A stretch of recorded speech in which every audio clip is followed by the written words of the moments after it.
یہ چھٹی دعا آپ سب کو ازبر ہے. اعوذ باللہ من الشیطان الرجیم رب اجعلنی مقیم الصلاۃ ومن ذریتی ربنا وتقبل دعاء ربنا اغفر لی ولوالدی وللمؤمنین یوم یقوم الحساب. آلموسٹ آپ سب کو یاد ہے نماز میں بکثرت پڑھنے کی وجہ سے. ممکن ہے آپ میں سے کسی نے اس کے ترجمے پر بھی غور کیا ہو. اس میں اصل میں اس دعا کو سمجھنے سے پہلے آپ کو یاد ہونا چاہیے کہ آپ نے دعا مانگ رہے ہیں کہ یا اللہ مجھے صلاۃ کا پابند بنا دے، مجھے صلاۃ کو قائم کرنے والا بنا دے. اب اس سے قبل آپ کو اندازہ ہونا چاہیے کہ یہ دعا کیا ہے.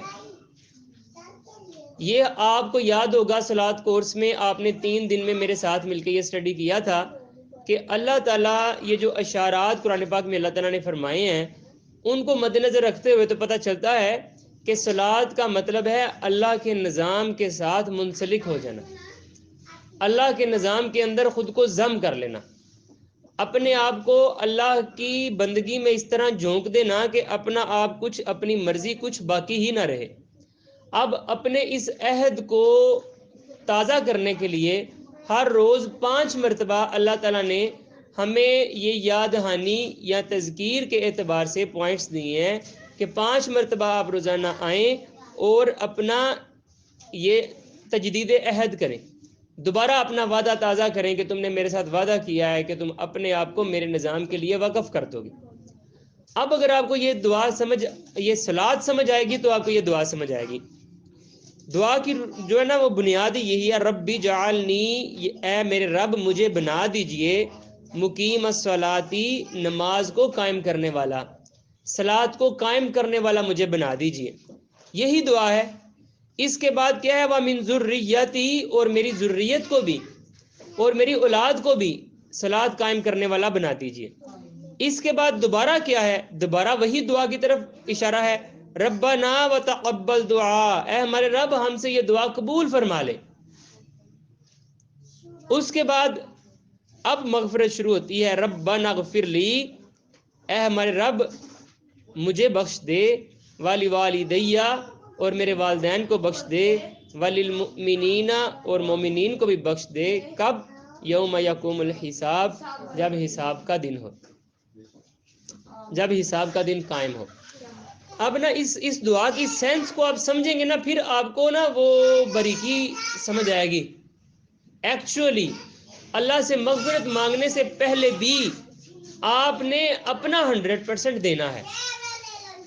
آپ نے پہلے اللہ سے یہی دعا مانگنی ہے. پہلا کام، آپ دنیا میں اللہ سے معافی مانگنے آئے ہیں. اللہ نے آپ کو دنیا میں اس لیے بھیجا کہ جائیں دنیا میں اور مجھ سے معافی مانگیں؟ نہیں، اللہ نے آپ کو بھیجا جائیں اور میرا نظام قائم کریں، جائیں اور اسلام کو ایسے قائم کریں جیسے قائم ہونا چاہیے. پہلے اپنی ذات پر، پھر اپنے گھر پر، پھر اپنے محلے پر، جس پر آپ کا چلتا ہے بس اس پر. اب یہ جو ہے نا اسلام کو قائم کرنے کے لیے اللہ نے آپ کو یہاں بھیجا ہے. اللہ نے یہاں آپ کو معافی مانگنے کے لیے نہیں بھیجا جاؤ مجھ سے بخشش مانگو. سب سے پہلے تو اللہ سے دعا کرنی ہے. اب دعا مانگنے سے پہلے بھی آپ کے دل میں یہ تو مستحسن ہونا چاہیے کہ میں اللہ کا فوجی ہوں. یہ آپ بڑے گولڈن پرسن ہیں، آپ اتنے عظیم اور اتنے آسان ایرا میں پیدا ہوئے ہیں کہ حد ہے. آپ کے ہر طرف جہالت ہی جہالت ہے. آپ کے محلے میں، آپ کے ملک میں، ممکن ہے آپ کے گھر میں، یعنی ذہنیت ہی ایسی نہیں ہے کہ اللہ کی حکومت قائم ہونی چاہیے. ذہنیت ہی ایسی نہیں ہے کہ بچوں کو قرآن کی روح ان میں پھونکنی ہے. ایسا جب ذہنوں میں گمان بھی نہیں ہے، ہم اس معاشرے میں پیدا ہوئے ہیں. یہ اللہ کا بڑا کرم ہے. یعنی ہمارے سامنے اتنے اناڑی ہیں، ہر گیند پہ چھکا. آپ ذرا سی کوشش کریں اور نمبر لے جائیں، ذرا سی کوشش.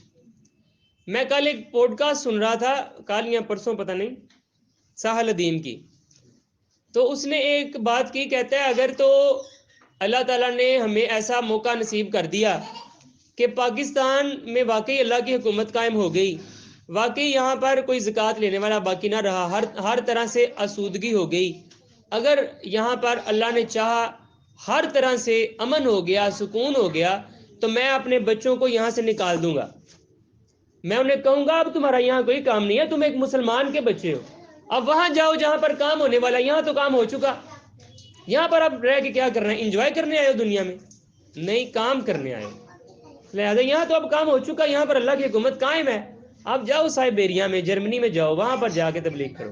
یہاں اب تمہارا کام نہیں ہے. مجھے اس کی بات بڑی دل کو لگی. وہ واصف علی واصف صاحب فرماتے ہیں کہ جو عظیم لوگ ہوتے ہیں وہ غیر عظیم ایرا میں پیدا ہوتے ہیں. جو عظیم لوگ, آپ دیکھیں ذرا, آپ آقا انعامدار صلی اللہ علیہ وسلم, دنیا کی عظیم ترین ہستی, دور کون سا تھا؟ جب بیٹیوں کو زندہ درگور کر دیا جاتا تھا, جب ماں اور بہن کو وراثت میں تقسیم کر دیا جاتا تھا. اس دور میں اگر کوئی شخص اللہ کی طرف سے کھڑا ہوتا ہے تو وہ محمد الرسول اللہ جیسی شخصیت ہے, اور دیکھیں آج تک زندہ ہیں. اگر عرب کی جہالت عروج پر پہنچے گی تو ابو بکر بنے گا, تبھی تو اس کو موقع ملے گا لڑنے کا, اپنا آپ منوانے کا, کچھ دکھانے کا کہ میں اللہ کا فوجی ہوں. اگر کسی کو اچھے معاشرے میں جنم ملا ہے تو اس نے کیا کرنا ہے؟ اس کے لیے تو جنت کمانا بڑا مشکل ہو گیا. اب وہ کیا کرے گا کہ وہ اللہ کو راضی کر لے؟ کیا کرے گا؟ کیا نمازیں پڑھ کے اللہ کو راضی کر لے گا؟ روزے رکھ کے اللہ کو راضی کر لے گا؟ اس کے نظام کے لیے تو وہ کچھ کر ہی نہیں سکتا, سب کچھ پہلے پیک پہ. آپ ذرا غور کریں, آقا انعامدار صلی اللہ علیہ وسلم کے وصال کے بعد صدیق اکبر ایک لمحہ بھی نہیں بیٹھے. مسلسل جدل, جہاد, کچھ کر گزرنا, مزید کچھ.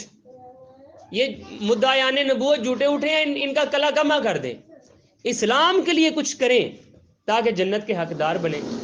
صدیق اکبر رضی اللہ تعالیٰ عنہ جیسی شخصیت گئی ہیں تو فاروق اعظم اٹھے ہیں, انہوں نے کیا بس کر دیا ہے, بس وہیں پر اب قائم کرنا شروع ہو گئے ہیں, نمازیں پڑھنا شروع ہو گئے ہیں؟ نہیں, مزید اب یہاں پر قائم ہو گیا مدینے میں, اب پھیلیں, باہر جائیں اور پھیلیں.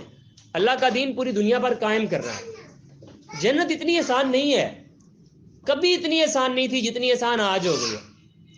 آج اتنی آسان اس لیے ہے کہ آپ کے پاس بڑا زیادہ موقع ہے اللہ کے لیے کام کرنے کا. آپ صرف اپنی اصلاح کر لیں, بڑی بات ہے.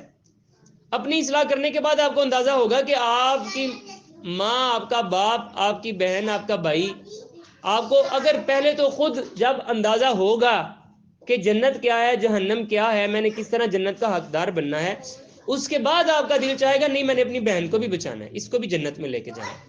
آپ اس کے لیے بھی کوشش کریں گے, وہ بھی پھر فوجی بن جائے گی.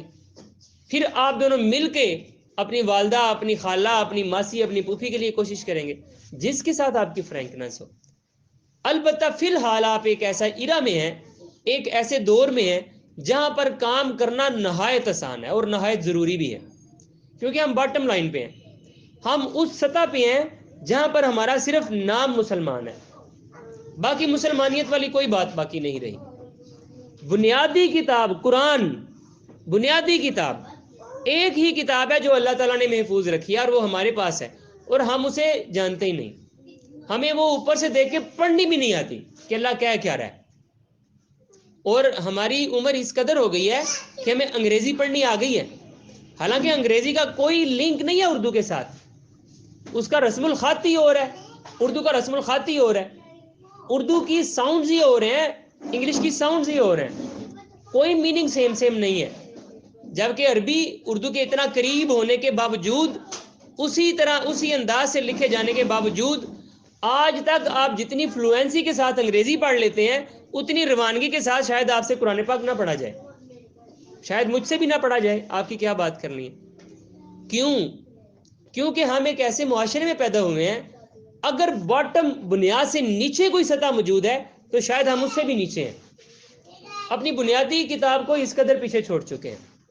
یہ اللہ کے نظام کو قائم کرنا ہی صلاۃ ہے, اللہ کے نظام کو کھڑا کرنا, اسی کا نام صلاۃ ہے, جس کا اللہ تعالیٰ نے 100 سے زائد مرتبہ حکم دے دیا, اقیم الصلاۃ, صلاۃ قائم کرو, میرے نظام کے ساتھ جڑ جاؤ. خبردار میں اللہ ہوں, میرے علاوہ کسی کے سامنے نہیں جھکنا، بینیفیشیل بن جاؤ۔ اب آپ اگر یہ چیز پہلے تو مستحزن اپنے دل میں کریں گے کہ صلاۃ بلا کیا ہے، کتنی بڑی چیز ہے جس کا اللہ بار بار حکم صادر فرما رہے ہیں، یہ صرف 5 وقت حاضری کا نام نہیں ہے، یہ 5 وقت تو صرف اس صلاۃ کو قائم رکھنے کے لیے اپنے عہد کی تجدید ہے، اپنے وعدے کو بار بار دہرانا ہے جو ہم 5 بار جاتے ہیں۔ اصل کام تو میدان میں آ کے کرنا ہے، اور آپ پر یہ اثر ہونا شروع ہو جائے گا۔ ابھی کل کی بات ہے، میں کالج چھوڑ کے ایمان کو واپس آنے لگا تھا نا، وہاں پر نا ایک واٹر کین پڑی ہوئی تھی، واٹر کین وہ جس کے اوپر وہ پینے کے لیے بھی ہوتا ہے، اچھی تھی، خوبصورت تھی، ہوگی شاید 700-800 کی، کوئی بھی نہیں تھا پاس، میں نے وہ اٹھا لی، لیکن اٹھانے کے بعد میں نے واپس وہیں رکھ دی۔ میرے دل میں واقعی ہیبت طاری ہو گئی کہ نہیں، اگر میں یہ اٹھاؤں گا تو اس کے مالک کو کہاں سے ڈھونڈوں گا، اور پھر دل میں یہ شیطان تو بات ڈالتی ہے تم نہیں اٹھاؤ گے تو کوئی اور اٹھا لے گا آپ سب کے دل میں بھی ڈالے گا، ممکن ہے وہی واپس لینے آ جائے، اور اگر وہ واپس نہیں لینے آتا، کوئی واقعی کوئی اور اٹھا لے تو وہ جواب دے گا نا، میں تو جواب نہیں دوں گا نا۔ اگر کسی کی وہ گری ہے تو وہ ڈھونڈنے تو واپس آئے گا، البتہ میں نے وہیں پر واپس رکھ دی۔ یہ آپ کو بتانے کا مطلب یہ نہیں ہے کہ میں بڑا نیک پارسا ہو گیا ہوں، آپ کو بتانے کا مطلب یہ ہے کہ قرآن اپنا رنگ چھوڑتا ہے، قرآن اپنا رنگ چڑھا کے رہتا ہے، آپ اس کی طرف قدم بڑھا کے دیکھیں، آپ کو اللہ تھامے گا، آپ کی عزتوں کا محافظ اللہ بن جائے گا، آپ کی کمیاں کوتاہیاں بھی اللہ ڈھانپ دے گا۔ بس بات یہ کہ آپ اس کے ساتھ مخلص رہیں۔ میں یہ نہیں کہہ رہا کہ آپ حاجی ثناء اللہ بن جائیں، بس آپ اپنے دل میں یہ مستحسن رکھیں کہ میں اللہ کا فوجی ہوں، مجھے اس کا نظام قائم کرنا ہے۔ وہ جو بھی بیٹھے کہ وہ میں دوستوں میں بیٹھا ہوں، وہ میں گھر والوں میں بیٹھا ہوں، وہ میں اپنے رشتہ داروں میں بیٹھا ہوں، یا میں اکیلا بیٹھا ہوں، میں نے یہ مدعا سب سے پہلے اٹھانا ہے کہ اللہ کے نظام کو کیسے قائم کرنا ہے۔ اگر آپ کی گفتگو اس موضوع سے خالی ہے تو آپ بالکل ابس زندگی گزار رہے ہیں، ابس، فضول، آپ بوجھ ہیں اس دھرتی پر۔ پھر اگر یہ صلاۃ قائم کرنے کا مطلب آپ کو سمجھ آیا ہے تو پھر یہ دعا پڑھیں کہ کیا کہہ رہے ہیں ایکچولی ابراہیم علیہ السلام، وہ کہہ رہے ہیں ربی، ابراہیم علیہ السلام کہہ رہے ہیں جد الانبیاء، اللہ کا خلیل، خلیل اللہ، خلیل کا مطلب کیا ہے؟ خلوت کا دوست، تنہائی کا دوست۔